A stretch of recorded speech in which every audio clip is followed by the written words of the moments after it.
പാലക്കാട് കഞ്ചാവ് പിടിച്ചിട്ടുണ്ട്. ഒന്ന് രണ്ടോ അല്ലെ 75 കിലോ കഞ്ചാവാണ് വാളയാറിൽ നിന്ന് പിടികൂടിയത്. അത് കാറിൽ ഒരു രഹസ്യ അറയൊക്കെ ഉണ്ടാക്കി അതിൽ കടത്തുകയായിരുന്നു എന്നുള്ളതാണ് അറിയാൻ കഴിഞ്ഞത്. സംഭവത്തിൽ യുവാക്കളാണ് നിലവിൽ അറസ്റ്റിലായിട്ടുള്ളത്.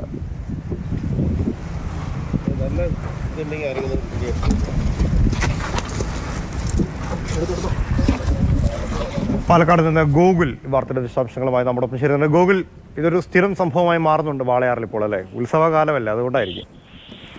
തീർച്ചയായിട്ടും ഇത് ഈ അതിർത്തി കടന്നു വരുന്ന കഞ്ചാവാണ് ഈ രീതിയിൽ പിടിക്കുന്നത്. അത് ഈ അതിർത്തി കഴിഞ്ഞ് തമിഴ്നാട്ടിൽ നിന്ന് വരുന്ന ആദ്യത്തെ ഒരു സ്റ്റേഷൻ ഏരിയ എന്നുള്ളത് വാളയാറാണ്. അതുകൊണ്ട് തന്നെ വാളയാർ ഏരിയയിൽ നിന്ന് ഇത്തരത്തിൽ നിരവധി കഞ്ചാവുകൾ പിടികൂടുന്നുണ്ട്. അതിൽ ഇന്ന് പിടികൂടിയത് ഏകദേശം 75 കിലോ കഞ്ചാവാണ്. ഇതുമായി ബന്ധപ്പെട്ട് 2 പേർ പോലീസിന്റെ പിടിയിലാണ്.